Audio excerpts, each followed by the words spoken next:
नमस्कार दोस्तों, स्वागत है आज की इस नई वीडियो में। कनाडा में इलेक्शन हुए थे। इलेक्शन के टाइम पे हालांकि कुछ टाइम के लिए पीपीआर पे इम्पैक्ट पड़ा था, लेकिन क्या रियलिटी है, क्या इलेक्शन की वजह से जो रिजल्ट्स होते हैं, स्टूडेंट के रिजल्ट्स होते हैं, पीपीआर होती है, इन पे कोई मेजर इम्पैक्ट आता है? जहाँ इलेक्शन के रिजल्ट आने के बाद क्या कुछ चेंजेस होते हैं, क्या सिस्टम रहता है?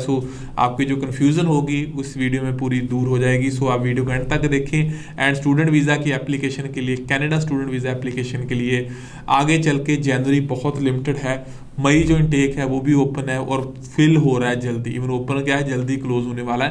आप अप्लाई कर सकते हैं ऑनलाइन हमारे साथ, कहीं से भी कॉल करके 9041090410, जहाँ आप हमारे ऑफिस या किसी भी ब्रांच में लुधियाना, अमृतसर, जलंधर विजिट कर सकते हैं। अपॉइंटमेंट बनाने के बाद आप आके मिल सकते हैं।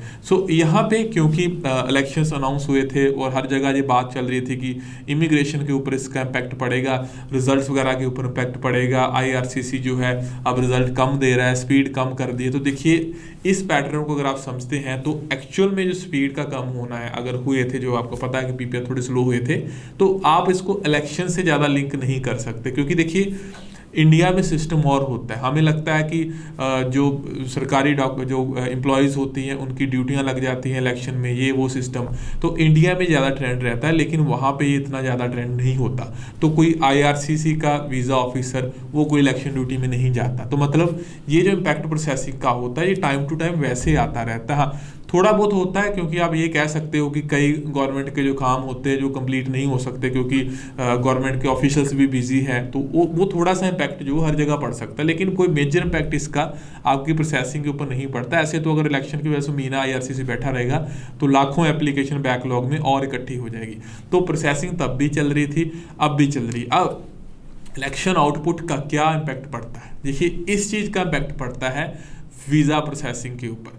जी हाँ, क्योंकि इंस्ट्रक्शंस होती हैं मिनिस्ट्री की तरफ से आती। वीज़ा ऑफिसर तो एक स्टाफ मेंबर है, उनको इंस्ट्रक्शंस आएगी इमिग्रेशन मिनिस्ट्री की तरफ से, क्या सिनेरियो का ध्यान रखना है, क्या उनकी पॉलिसी है, अगर कोई पॉलिसी चेंज होती है तो उसमें क्या चीज़ें हैं। जैसे आपको पता होगा, ट्रूडो गवर्नमेंट ने पहले अपना इमिग्रेंट का टारगेट दिया था 4 लाख प्लस का इस साल के लिए। स्टूडेंट के लिए उनका एक टारगेट होता है, इतने अचीव करने हैं।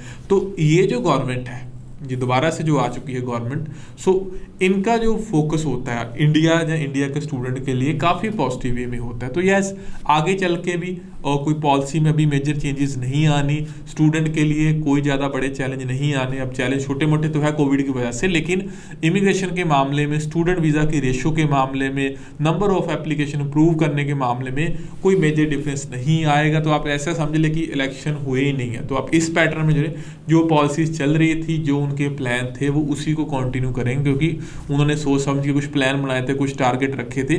तो एप्लीकेशन जो स्टूडेंट के रिजल्ट है उस पर कोई मेजर इम्पैक्ट नहीं पड़ेगा। अभी आपको थोड़ा सा स्लो फील हो सकता है रिजल्ट को लेके, क्योंकि राइट नाउ अगर आप पर्टिकुलर बात करें, आ रहे हैं रिजल्ट, आपको भी पता है कि पीपीआर डेली बेसिस पे आ रही है। इवन जनवरी इनटेक की पीपीआर भी स्टार्ट हो चुकी है, लेकिन स्टिल कईयों के रिजल्ट अभी पेंडिंग है। तो थोड़ा सा सिस्टम आपको स्लो लगेगा, कि ऐसा नहीं कि बहुत दुनिया जान की पीपीआर आ रही है, तो ऐसा नहीं है। लेकिन ये रहेगा, क्योंकि हमेशा होता है, आज की बात नहीं, पहले भी होता है, जब नॉर्मली आपका जो इनटेक होता है वो निकल जाता है तो आपको थोड़ा सा स्पीड कम दिखती है, क्योंकि अब क्लासेस को लेके चैलेंज नहीं है। IRCC को पता है अब क्लासेस वगैरह नहीं है किसी की, जनवरी में है तो टाइम है, तो वो फिर टाइम लेते हैं, तो अब बाकी बैकएंड पे प्रोसेसिंग करते रहते हैं। यही कारण है अभी आपको शायद थोड़ा सा पीपीआर स्लो दिखे, लेकिन अब सितंबर के बाद देखेंगे, अक्टूबर मिड या इसके आसपास में आपको फिर से अच्छी खासी स्पीड जो पीपीआर की दिखेगी। और नवंबर में बहुत बड़ी स्पीड में आपको पीपीआर दिखेंगी। नवंबर दिसंबर में पीपीआर का ही टाइम चलना है, और आपको ये चीज़ें 15-20 दिन बाद समझ में आ जाएगी क्या सिनेरियो। तो टेंशन लेने की जरूरत नहीं है, आप अपना डिसीजन जरूर ले लें।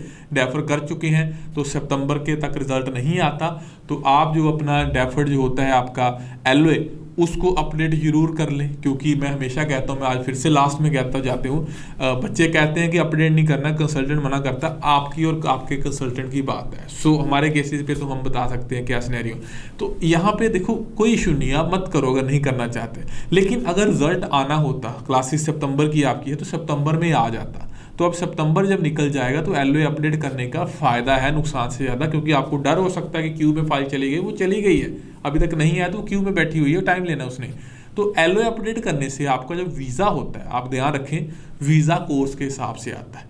तो पुराने कोर्स के हिसाब से आया तो आपको जाके एक्सटेंशन करनी पड़ेगी। तो यहाँ बैठे कंसल्टेंट को कोई फर्क नहीं है, उसने थोड़ी करवा के देनी है, वो तो आपने वहाँ जाके करनी है। वहाँ हो जाती है ईजी, कोई डिफिकल्टी नहीं है, आप कर भी सकते हैं। बट स्टिल अगर आप LOA अपडेट कर देते हैं तो आपका जो वीज़ा है वो करंट कोर्स की स्टार्ट डेट के हिसाब से आएगा। आपने ट्रैवल भी दिसंबर में करना है और वहाँ जाके फिर आपको वीज़ा एक्सटेंशन को लेकर टेंशन नहीं रहती, और कोई डिफरेंस नहीं है इसको अपडेट करने का। दूसरी बात है, कई बार प्रोसेसिंग के मामले में आप बचाना चाहते हो टाइम, लेकिन वेस्ट होता है, क्यों आपने LOA अपडेट नहीं किया, और अक्टूबर से आपसे IRCC नया LOA मांग सकता है या ऑनलाइन क्लासेस का प्रूफ मंगा सकता है। तो जो आपके पास है आप वेब फॉर्म के जरिए उसको अपडेट जरूर कर सकते हैं। तो ये आज की इंपॉर्टेंट वीडियो थी। ऐसी और वीडियो इस चैनल पे रेगुलर बेस पे आती रहती है, और आप चैनल को सब्सक्राइब जरूर कर ले। एंड स्टूडेंट वीज़ा की क्वेरी के लिए जो हेल्पलाइन नंबर डिस्प्ले हो रहा है आप इस पे कॉल कर सकते हैं। सो आज के लिए इतना ही, नमस्कार।